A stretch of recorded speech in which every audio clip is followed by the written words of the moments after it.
You meet someone, not online, not through a screen, real life. They look at you just a second longer than normal. Not enough to be obvious, but enough to stay in your head. And that's where it starts, because love doesn't begin with truth, it begins with perception. Here's the uncomfortable part. Most people think they fall in love with a person. They don't. They fall in love with a constructed version of that person, a version shaped, edited, and sometimes strategically designed. Psychologists have a term for this, impression management. But in relationships, it becomes something darker, because the goal is not just to be liked, the goal is to be needed. Let's break it down.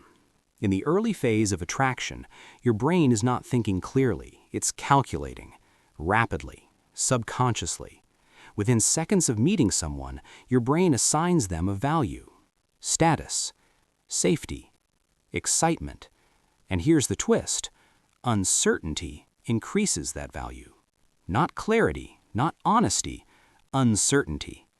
That's why the person who replies instantly feels safe, but the one who disappears for hours feels interesting. Your brain confuses unpredictability with depth. And suddenly, you're not chasing a person, you're chasing a feeling. This is where the first dark mechanism appears, intermittent reinforcement.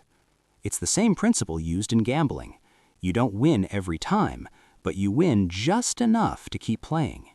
In love, it looks like this: a message, then silence, attention, then distance, warmth, then cold detachment. And your brain starts doing something dangerous. It tries to solve the pattern. What did I do right? How do I get that version of them back? Now you're emotionally invested, not because of connection, but because of inconsistency. And it escalates, because once emotional investment begins, your brain activates another system, the sunk cost fallacy. You've already spent time, energy, thought, so leaving doesn't feel like a decision, it feels like a loss, even if staying is quietly damaging you. That's why people stay in relationships that don't make sense, not because they're weak, but because their brain is protecting past investment at all costs. Now, here's where it gets more subtle.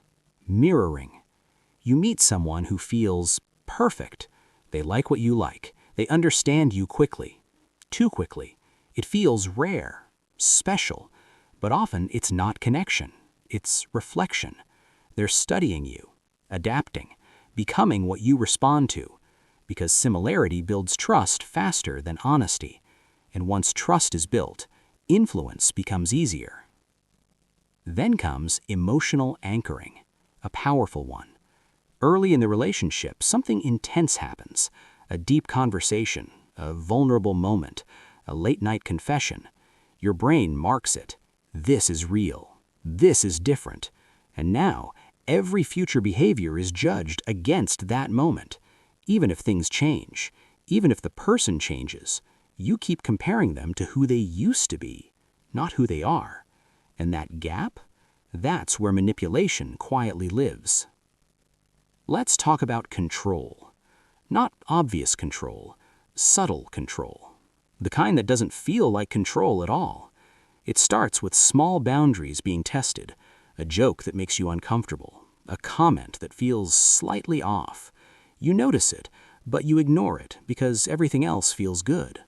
And slowly, your tolerance shifts. What once felt wrong now feels normal. That's called gradual desensitization, and it doesn't happen loudly. It happens quietly, over time. Here's the irony. The more emotionally attached you become, the less objective you are. Your brain starts protecting the relationship, not analyzing it. You justify things you would never accept from a stranger. You explain away behavior. You rewrite reality, because accepting the truth would cost you the relationship, and your brain has already decided that cost is too high. Now zoom out. This isn't about villains and victims. It's about systems, patterns, mechanisms that operate whether you're aware of them or not. Sometimes people use them intentionally. Most of the time, they don't even realize it. They're just repeating what works, what gets attention, what creates attachment. But the real question is not whether dark psychology exists in love. It does.